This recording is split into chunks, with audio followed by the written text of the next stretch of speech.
Y contarles que vuelven, los temas suelen ser recurrentes, no solo en Chile, en muchas partes del mundo. Son temas que dividen, son temas que profundizan a veces discusiones sumamente interesantes. A usted le va a parecer que ya esto se discutió. No se discutió por completo, tiene que ver con el aborto. El año pasado o antepasado se aprobó el aborto en 3 causales en nuestro país. Pero lo que se discute mañana, miércoles, en la Comisión de Mujeres y Equidad de Género, de la Cámara de Diputados, es la discusión y se inicia del proyecto de aborto, despenalizar el aborto hasta las 14 semanas de gestación. Vamos a conversar con la diputada del Frente Regionalista Verde, Alejandra Sepúlveda. Diputada, muy buenas noches, gracias por recibirnos. ¿Cómo está?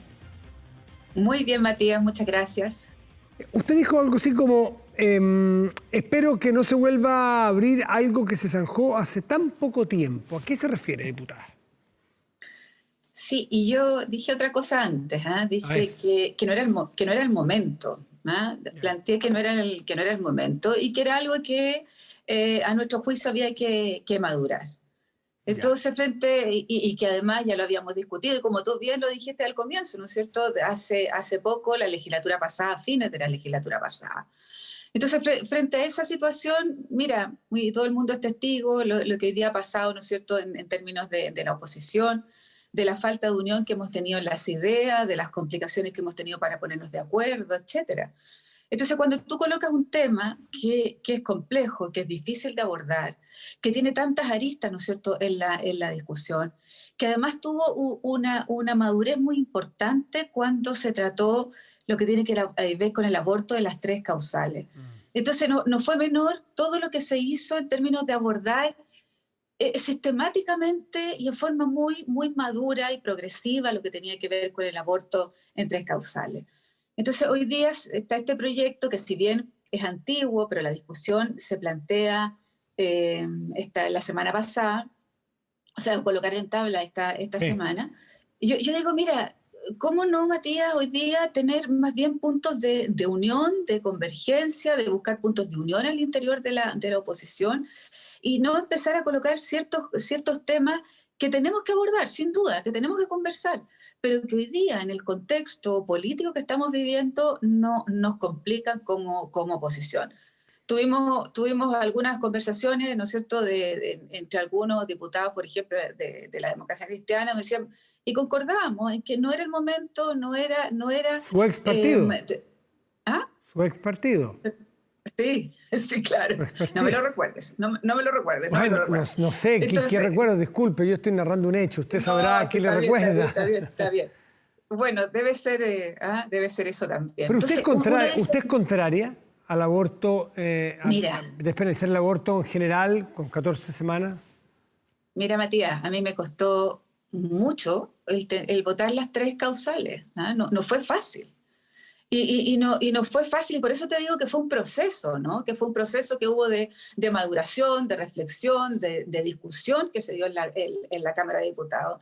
Entonces hoy día me costó entender estos titulares de hoy en la mañana que se iba a discutir, ¿no es cierto?, sin una reflexión previa, incluso al interior de la oposición. Y yo creo que son cosas hoy día que nos desunen frente a una realidad política hoy día que esperamos tener cosas más que nos unan que lo que nos desuna. Entonces, yo creo que no fue discutido, y yo creo que teniendo la necesidad de hacerlo, lo que tiene que ver con la despenalización, o sea, del castigo doble que sufre una mujer. Sí. Pero yo creo que hoy día no fue un momento apropiado por lo que nos toca vivir, ¿no es cierto?, de unión que debemos tener al interior de la oposición. Más allá de la discusión del aborto, que da para mucho y va a dar para mucho y siempre lo va a decir, hay otra discusión anterior que la que plantea usted. ¿Podemos supeditar a cuán delicado está el cutis en la política para discutir o no discutir los temas que son profundos, por divisorios que sean? ¿Acaso se lo voy a plantear de esta manera? Mire, nosotros dos podemos llegar a ser tan inmaduros y tan chispitas y tan incapaces de conversar civilizadamente que mejor no pongamos estos temas. Eso no es de adulto. Si el tema es un tema que le importa a la sociedad, hay que discutirlo, pero no ponerlo porque nos desune, no sé, me gustaría que profundizara ese tema, por favor. Es que te digo una cosa, es que tiene que ver con la madurez, ¿no? De la discusión, con la madurez de que estamos viviendo hoy día. ¿Ah? O sea, con los procesos políticos que estamos viviendo hoy día. Entonces yo puedo compartir contigo que no hemos tenido la madurez de encontrar una unión para enfrentar lo que viene. ¿Ah? Pero mi complicación es que los desafíos son mucho mayores que lo que nos pone hoy día la discusión del aborto.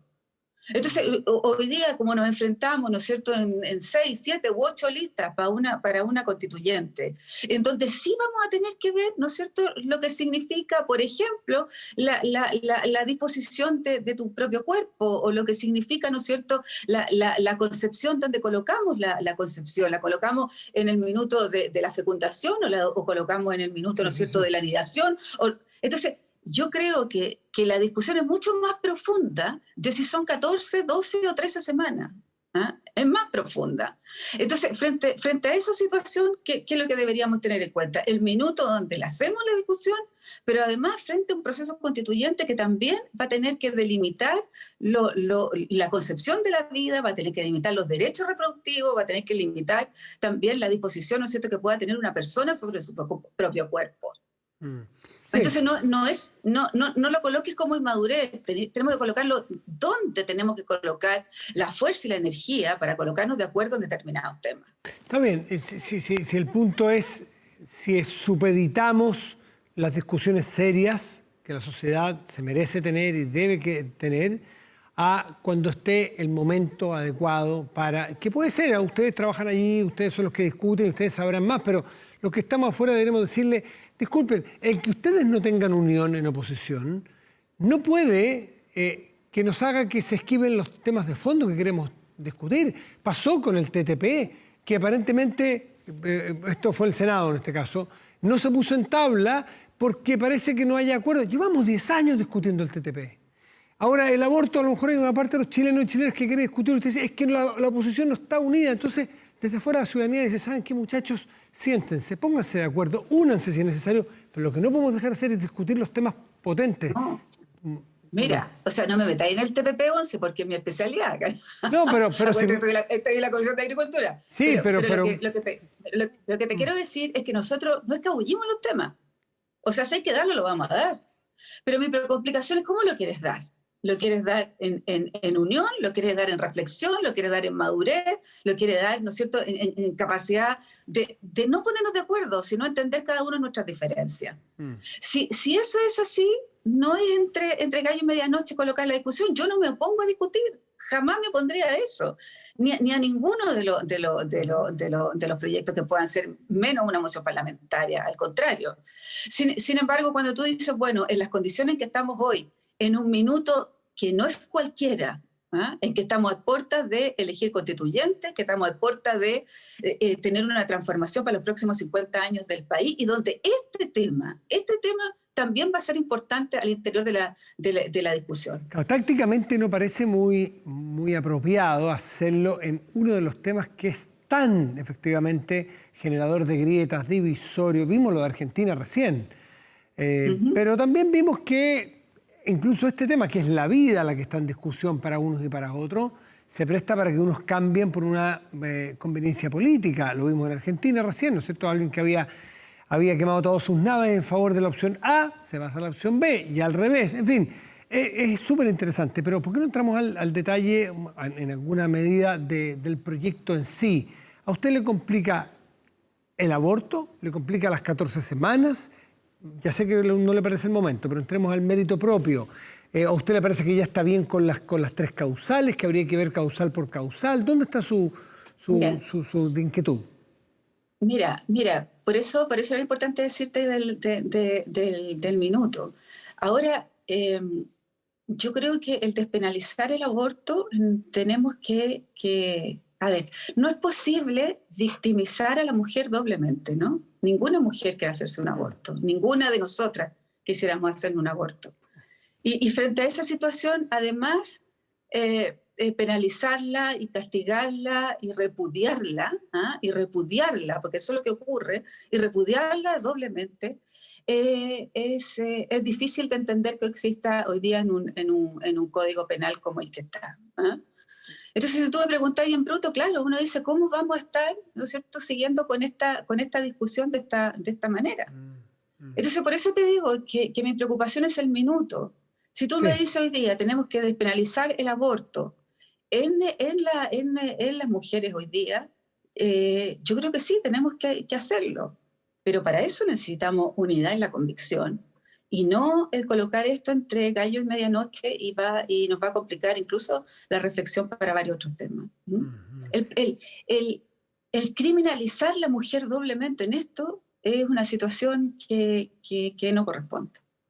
¿Y qué solución o qué vía legal se le ocurre a usted intermedia? Porque usted no es partidaria de... Usted no usa el argumento que algunas mujeres sí usan, que es la libertad de las mujeres de qué hacer con su cuerpo. No le he escuchado a usted dar ese argumento, que es una línea plausible, que la vamos a escuchar en muchas mujeres. Usted dice lo otro, no, lo que yo quiero es no penalizar doblemente a la mujer. ¿Qué vía intermedia hay para...? Mira, cuando yo voté a favor de las 3 causales, pese a que yo no soy partidaria del aborto, lo que yo planteé en mi discurso, y fue la consecuencia del voto, fue que lo que yo dije, que lo que yo pensaba, lo que yo creía, o lo que a mí, en la formación que tú tienes, no podía ser limitante frente al derecho que tienen otras mujeres. Si otras mujeres tienen una concepción distinta a la mía, yo no puedo cercenar ese derecho. Así lo planteamos y así sigo pensando. Yo tengo mi propia concepción, que la vida, ¿no es cierto?, comienza con la fecundación. Y frente a eso tengo mis propias concepciones valóricas.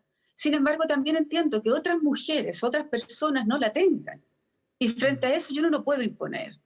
Y a partir de eso voté a favor de las 3 causales. Y yo creo que esas 3 causales, además, tenemos que chequear cómo se están implementando, hoy día. Ahora, vamos a entrar a otro tema conceptual que es interesante para legisladores en general. Me parece que fue Valéry Giscard en Francia en su momento para el aborto. Creo que fue él, que dijo una cosa lo que yo creo y otra cosa que lo que debe hacer para mi país. No sé si fue Giscard. Bueno, sí. Fue, ¿no? Me parece. Sí. Pero fue en los años 70, algo así. Yo soy católico, pero en fin, voy a aprobar o voy a permitir que se apruebe esto porque la mayoría de los franceses lo quiere. Pero el caso es que saquemos el aborto de por medio. Un parlamentario puede decir, esta es mi manera de pensar, pero tengo que permitir que otros piensen igual, así que yo voto como ellos, o cada uno debe, por así decirlo, votar con sus convicciones y hacer el conteo de cómo están las convicciones, cómo están las votaciones. Porque si vamos a ser siempre tolerantes, para lado y lado me refiero aquí, esto es muy conceptual, no sobre el aborto, y votar como votan otros o como creen otros, bueno, usted a lo mejor puede estar dejando de ejecutar para lo cual la población la nombró su representante, pues. ¿Me entiende el concepto? A ver, lo que yo creo es que tú, cuando tú hablas en el Congreso, tú fijas tu postura en términos de lo que tú piensas, ¿eh? Sí. De lo que tú piensas, de lo que tú crees, de tus creencias, de tus convicciones. Sin embargo, tú dices, ¿por qué yo? Y me pasó también en la eutanasia. Entonces, ¿por qué yo tengo que, frente a mis convicciones, obligar que otra persona que no la tiene, con mi voto, obligar a eso? Entonces tú dices, las personas que no quieren hacerse un aborto, y por eso además para nosotros, por ejemplo, era importante todo el acompañamiento que tenía que darse, sí, ¿no es cierto?, a una mujer en relación a cuando tuviera que elegir o no hacerse un aborto. Entonces frente a ese acompañamiento uno decía, bueno, ¿cómo la sociedad también te ayuda a que la decisión sea distinta? Entonces frente a esa situación... Pues que mi punto es que usted delibera después de escuchar a la sociedad y dice, esas mujeres o esas personas, en el caso de la eutanasia, porque no quiero centrarme en este caso en el aborto. Sí, si yo escucho a la sociedad y tienen derecho ellos, entonces me convencieron. Yo voto, o sea, esa es mi pregunta. ¿Uno vota solo de sus convicciones o trato de hacer...? No te convencen a que tu convicción cambie. No. Lo que te convencen que es bueno para el país. Derecho, lo que te convence es que su derecho o que mi convicción no puede limitar la del otro. ¿ah? La del otro. Esa es la diferencia. O sea, yo sigo pensando en que la concepción es ¿no es cierto?, en el minuto de la fecundación, y ahí comienza la vida. Pero yo no puedo decirle a otro, ¿no es cierto?, que piensa absolutamente distinto y obligarlo a partir de mi propio voto. Esa es la diferencia, Matías. Y eso pasa en los temas de valores. Yo no dejo de pensar como pienso. Lo que hago es decirle al otro, bueno, tú piensas distinto, yo no por eso te voy a coartar tu manera de pensar y decidir sobre tu propio pero cuerpo. la pregunta es casi matemática legislativa. A ti te representan otros, yo represento a los que piensan como yo. O es que se lo estoy preguntando porque usted conoce el Poder Legislativo, nosotros estamos desde afuera. Es que no es matemática legislativa, Matías. No es matemática legislativa. ¿Cuánto un legislador tiene que ser empático con las formas de pensar del adversario ideológico, por así decirlo? Es que lo que ocurre es que yo te vuelvo a repetir, o sea, yo no he cambiado ni un ápice de lo que pienso, pero no porque lo que yo pienso voy a coartar la posibilidad, ¿no es cierto?, de que otro pueda tener otra fórmula de pensar y hacer lo que a él o que a esa persona, ¿no es cierto?, le complique. Entonces, esa es la diferencia. Y yo creo que, fíjate que la mentalidad legislativa hoy día ha cambiado de la legislatura pasada a esta en ese sentido. En no tener tus propias convicciones y esas convicciones someter al otro a que crea que tus convicciones son las únicas. Al final uno debe, me imagino como legislador, no lo ha sido nunca, no creo que tampoco lo vaya a hacer, votar que lo que uno cree más allá de las convicciones, lo que es mejor para el conjunto de la sociedad. ¿No es cierto? Cómo la sociedad con la ley A, B o C va a estar mejor. ¿No es cierto? Y ahí donde ¿Cómo va a ser mejor con la... Mira, uno nunca sabe las vueltas de la vida, así que no digas nada, pero el A, B o C, ¿no es cierto?, puede ser mejor, pero si ese A tiene una convicción distinta a la B y a la C, tienes que respetarla. No, respetarlo siempre. O sea, eso sí, claro, siempre. Pero el problema es que con mi voto dejo que esa persona ejerza ese derecho. Muy bien, pues interesante esta discusión. Puede ser quizás muy abstracta para este tema, pero se empieza mañana a discutir, en todo caso, la despenalización del aborto, ya recordemos no intercausales, porque eso ya es ley de la República, sencillamente con un límite de hasta las 14 semanas de gestación. Alejandra Sepúlveda, como siempre, muchas gracias por la conversación esta noche. Oye, y mañana se vota también lo que tiene que ver con el 10% de las pensiones de rentas vitalicias. Y yo creo que eso es muy importante también. Es un tema muy importante, 645.000 familias. ¿Y usted que fue tan partidaria de los 10%, sería partidaria de un tercero? Mira, yo creo que espero que el gobierno entienda que lo antes posible la reforma previsional y podemos incorporar ahí las complicaciones que hemos tenido en términos de la disminución de pensiones del primero y del segundo. Pero yo creo que rentas vitalicias, pensiones del sistema antiguo, Caja, INP, Caja del Seguro Obrero, no han recibido absolutamente nada y es urgente.